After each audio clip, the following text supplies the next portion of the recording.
Hello friends, welcome to CCD complete course destination. जैसे कि हमने कल की क्लास में पॉलिनोमियल्स चैप्टर कंप्लीट किया था। हाँ, थोड़ा लंबा ज़रूर खिंचा है, लेकिन हमने पूरे डिटेल में किया था। आज हम उसकी रिव्यू क्लास लेने जा रहे हैं और एनालिसिस करने जा रहे हैं कि उस चैप्टर में हमने क्या क्या पढ़ा था, कैसे पढ़ाई की थी और क्या क्या क्वेश्चंस उससे बन सकते हैं। ठीक है, और कैसे आपको उनको पढ़ाई करना है, पूरा डिटेल में मैंने आपको फिर से रिव्यू क्लास में बताया है। जैसे कि हम देख सकते हैं, हमने सबसे पहले क्या किया था, polynomials in one variable. Polynomials कितने तरह के होते हैं, पॉलिनोमियल्स क्या होता है। पॉलिनोमियल्स मैंने बताया था आपको कि एक तरह का एल्जेब्रिक एक्सप्रेशंस है और एक स्पेशल टाइप का एल्जेब्रिक एक्सप्रेशन है। ठीक है, और मैंने आपको ये भी बताया था कि आपके सिलेबस में सिर्फ और सिर्फ पॉलिनोमियल इन वन वेरिएबल ही है। जैसे कि ये एग्जांपल लिखा है, polynomial in one variable. One variable का मतलब क्या होता है? वन वेरिएबल मतलब होता है कि जिसमें सिर्फ एक तरह का वेरिएबल हो। जैसे कि इसको मैं अगर एग्जैक्ट लिखूं तो आप कैसे लिखेंगे और कैसे आपको देखने को मिलेगा आपकी किताब में भी और एग्जाम में भी ऐसे लिखेंगे। पॉलिनोमियल मतलब p मतलब पॉलिनोमियल, x मतलब वेरिएबल, x वेरिएबल है पॉलिनोमियल में। ठीक है, इस तरह से आपको देखने को मिलेगा पॉलिनोमियल आपके क्वेश्चंस में और आपकी बुक में भी। ठीक है, इसके बाद मैंने आपको बताया था कि पॉलिनोमियल में जीरो कैसे फाइंड आउट करते हैं। मैंने आपको बताया था कि पूरे पॉलिनोमियल को इज इक्वल टू जीरो कर दो और जो x की वैल्यू आएगी वही जीरो होगी। मतलब कि x की वैल्यू जो भी हम पुट करें और यहाँ पे टोटल आ जाए जीरो। जैसे कि अगर 1 की जगह में आपके मान लो ये पॉलिनोमियल आपके पास ये x square plus x plus two ये है। अगर इसमें आप खुद सोचो कौन सी वैल्यू पुट करोगे, सोचो हाँ कौन सी वैल्यू इसमें पुट करोगे तो वैल्यू जीरो आ जाए। जैसे यहाँ पे एक्स स्क्वायर है, -1 पुट किया तो 1 आया, यहाँ पे 1 पुट किया तो 1 आया। प्लस यहाँ पे हम क्या करेंगे, प्लस की जगह अगर हम -2 लिखते हैं, अगर हम यहाँ पे 1 पुट करेंगे x की वैल्यू तो ये पूरा पॉलिनोमियल जीरो हो जाएगा। तो इस पॉलिनोमियल का जीरो क्या है?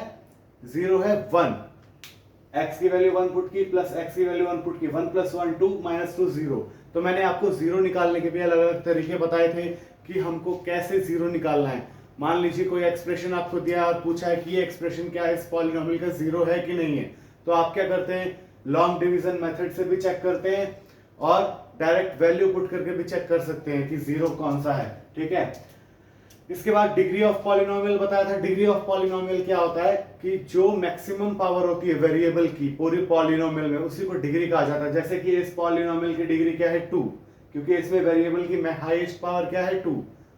एक्स स्क्वायर है ना, तो स्क्वायर क्या है, वही उसकी हाईएस्ट पावर है, तो हाईएस्ट डिग्री क्या हो जाएगी? 2। इसके बाद आपको कोफिशिएंट के क्वेश्चंस आ सकते हैं, जो कि 1 नंबर में आ सकते हैं आपको क्वेश्चंस। इस पॉलिनोमियल में पूछ लेगा x का कोफिशिएंट क्या है, x स्क्वायर का कोफिशिएंट क्या है, कुछ भी पूछ सकता है। तो दोनों केस में देखिए x स्क्वायर का कोफिशिएंट मतलब जो आगे कांस्टेंट लगा है, यहाँ पे 1 मतलब ना का मतलब 1, यहाँ पे 1 होगा ना होगा बराबर है। 1 मल्टीप्लाई किसी को भी चीज को 1 से मल्टीप्लाई करेंगे तो सेम अमाउंट आएगी, इसलिए इन दोनों का कोफिशिएंट 1 है। इसी तरह आप चेक कर सकते हैं कोफिशिएंट कोई, फॉर एग्जांपल यहाँ पे अगर मैं यहाँ पे 2 लिख दूं तो x का कोफिशिएंट क्या हो जाएगा? 2। ठीक है, x का कोफिशिएंट क्या है? 2। इसी तरह x स्क्वायर का कोफिशिएंट देखा जाए, यहाँ पे 1 है, जो भी आगे कांस्टेंट लिखा होगा 1 2 3 4 5 वो उसका कोफिशिएंट हो जाएगा। ओके, इसके बाद मैंने आपको रिमाइंडर थ्योरम बताया था। रिमाइंडर थ्योरम कैसे होता क्या है, जो भी वैल्यू आपको दी हुई है, चेक मतलब उसने बोला है कि रिमाइंडर फाइंड आउट करना है, आपको कोई पॉलिनोमियल दिया है और साथ में एक एक्सप्रेशन दिया है, उसने उसे ये बोलेगा कि इसका अगर हम जो एक्सप्रेशन है उससे डिवाइड करें पॉलिनोमियल को तो उसका रिमाइंडर क्या आएगा। आपको डायरेक्ट क्वेश्चन ऐसे आ सकते हैं। एक तो 2 मेथड होते हैं रिमाइंडर चेक करने के, या तो आप लॉन्ग डिवीजन मेथड से चेक करेंगे, पूरा डिवाइड करके देखेंगे कि रिमाइंडर क्या आ रहा है। एक होता है कि आपके पास जो एक्सप्रेशन है उसकी वैल्यू, x की वैल्यू उससे निकालेंगे। जैसे कि यहाँ पे एक्सप्रेशन दे दिया x और -1, ठीक है, वो बोलेगा इसका रिमाइंडर निकालो। तो जो एक्सप्रेशन है इसको इस जीरो के बराबर पुट कर देंगे और x की वैल्यू निकाल देंगे। x की वैल्यू निकालने के बाद यहाँ पुट कर देंगे, जो वैल्यू आ जाएगी वही रिमाइंडर हो जाएगा। जैसे कि x की वैल्यू 1 है, 1 + 1 2 2 - 2 0, तो वैल्यू क्या आ जाएगी? 0 आ जाएगी। 0 is the remainder of that polynomial if we divide with this number. ठीक है, इजी था, कुछ भी हार्ड नहीं था इसमें रिमाइंडर थ्योरम में।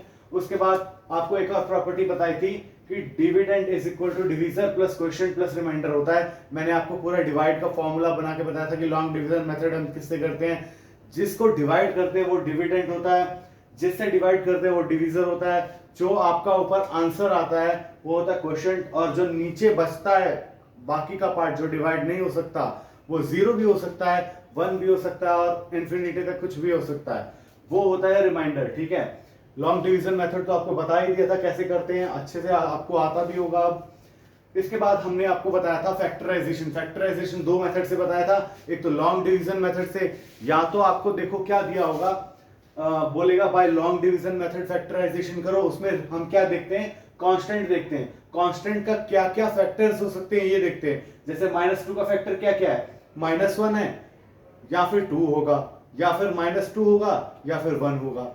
1 -1 2 -2 ये 4 फैक्टर इसके बनेंगे, और चारों में से हम हिट एंड ट्रायल मेथड से इसमें डाल के देखेंगे कि कौन सी वैल्यू डालने से इसमें 0 आ रहा है। ठीक है, तो वो उसका फैक्टर हो जाएगा। ये तो हो गया आपका हिट एंड ट्रायल मेथड और लॉन्ग डिवीजन मेथड। ठीक है, इसके बाद एक होता है स्प्लिट मेथड। स्प्लिट मेथड बताया था, इसको ऐसे तोड़ेंगे कि प्लस करने पे वापस यही आए और मल्टीप्लाई करने पे इन दोनों को मल्टीप्लाई के बराबर आ जाए। ये भी आपका क्लियर होगा, बहुत आसान मेथड से बताया था। इसके बाद आपको बताया था कि आपके कुछ एक्सप्रेशंस आएंगे, आइडेंटिटीज आएंगी, जिनको आप सॉल्व करेंगे क्वेश्चंस में। आपको मैंने प्रूफ भी करवाए थे इसके कि कैसे कैसे प्रूफ करना है। जैसे कि अलजेब्रिक आइडेंटिटीज आया था x + y का होल स्क्वायर, x - y का whole square, x² - y² = x + y, x - y, then x + a and x + b, उसके बाद x + y + z का whole square, then x + y का क्यूब, x - y का cube, then x³ + y³ + z² - 3xyz। ये मैंने आपको total 8 तरह की आइडेंटिटीज बताई थी, जो कि आपके एग्जाम पॉइंट ऑफ व्यू से बहुत ही ज्यादा इंपॉर्टेंट है, और मैक्सिमम क्वेश्चंस आपके इन 8 आइडेंटिटीज से बनेंगे। वहां पे क्वेश्चन आपके जो बनेंगे वो factorization by split method use आएगा, लॉन्ग डिवीजन आ सकता है, उसके बाद आपका उसमें रिमाइंडर थ्योरम में से डायरेक्ट वैल्यू पुट करनी होगी। ये ज्यादा बड़ा क्वेश्चन नहीं आएगा, 2 से 3 नंबर का क्वेश्चन मैक्सिमम आएगा, और ऊपर के जो टॉपिक्स है उसमें से सिर्फ 1 नंबर का क्वेश्चन बनता है।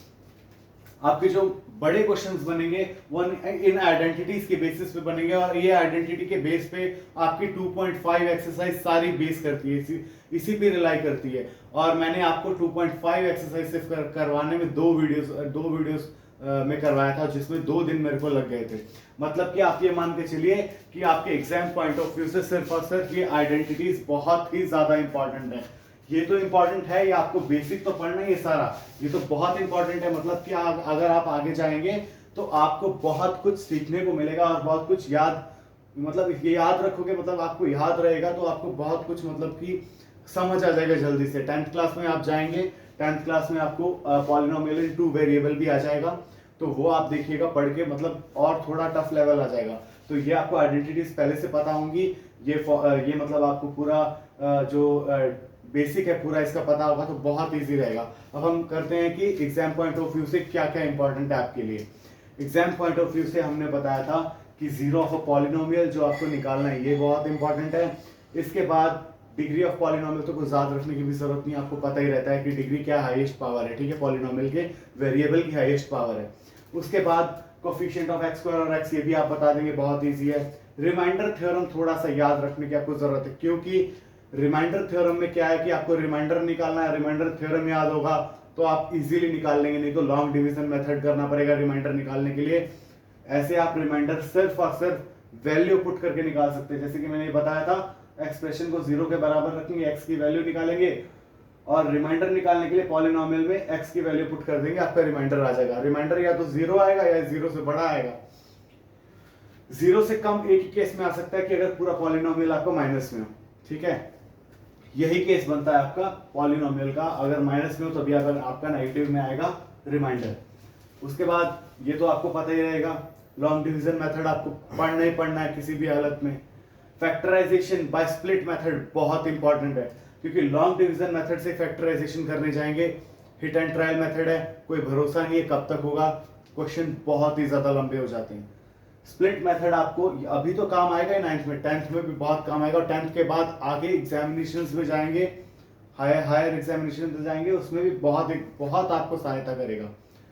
तो स्प्लिट मेथड से आपके ये क्वेश्चंस भी, जैसे आपने देखा था 2.5 एक्सरसाइज में कुछ क्वेश्चंस भी स्प्लिट मेथड से सॉल्व होते हैं। अगर वहां पे आपको स्प्लिट मेथड नहीं आता होगा तो आप प्रॉब्लम में आ जाएंगे। इसके बाद अलजेब्रिक आइडेंटिटीज पे आते हैं। आइडेंटिटीज सारी की सारी इंपॉर्टेंट है, आप खुद देख लीजिएगा। ये आइडेंटिटीज बहुत इंपॉर्टेंट है, आपको कुछ प्रूफ करने के लिए आ सकते हैं। बस आपको ध्यान में क्या रखना है कि कौन सी आइडेंटिटी किस क्वेश्चन पे मतलब लागू होगी, कौन सी आइडेंटिटी किस क्वेश्चन से रिलाई करती है। जैसे कि हमने क्वेश्चंस किए थे volume of a cube, volume of a cuboid and volume of a cube भी किया था।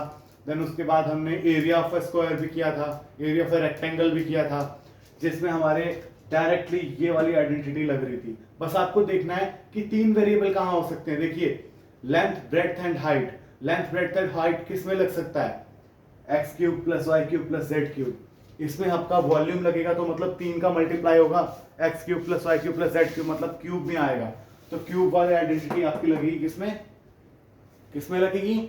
वॉल्यूम के क्वेश्चंस में, जो भी वॉल्यूम के क्वेश्चंस में आएंगे। ठीक है। उसी तरह अगर आप बात करें आइडेंटिटीज की, जैसे कि हमने प्रूव किया था x cube plus y cube की वैल्यू निकाली थी, x cube minus y cube की वैल्यू निकाली थी, then x plus y plus z का होल स्क्वायर, इसके बराबर ये जो आइडेंटिटी है ये भी हमने प्रूव की थी क्वेश्चंस में। ये आइडेंटिटीज आपको सारी अच्छे से याद करनी है, अच्छे से मतलब इसके क्वेश्चंस इतने बनाओ कि आपको कोई भी क्वेश्चन आ जाए इस आइडेंटिटी से रिलेटेड आप कभी भी भूल ना पाओ। तो उम्मीद करता हूं कि आपको ये सेशन समझ आ गया होगा कि ये सेशन करने का हमारा मतलब क्या था। ये सेशन से हमारा ये मतलब था कि ये क्वेश्चंस जो मतलब ये जो टॉपिक है इंपॉर्टेंट तो है ही, लेकिन इसमें पढ़ना क्या क्या है वो हमने पूरा यहाँ पे समरी लिख दिया और रिव्यू मतलब रिव्यू लिख दिया क्या क्या हमने पढ़ा है और क्या क्या इसमें इंपॉर्टेंट है। ठीक है। तो मैं उम्मीद करता हूं कि आप ये जो ये आइडेंटिटीज है और जो ये थ्योरी है ये अच्छे से पढ़ेंगे और आने वाले एग्जामिनेशंस में अच्छे मार्क्स भी लेके आएंगे। और ये आइडेंटिटीज और ये थ्योरी और ये बेसिक आपके बेस को स्ट्रांग करेगा आगे जाके। ठीक है। Thank you. अगली क्लास में हम मिलते हैं जिसमें हम नया चैप्टर शुरू करेंगे। ठीक है। Okay, have a nice day. Thank you.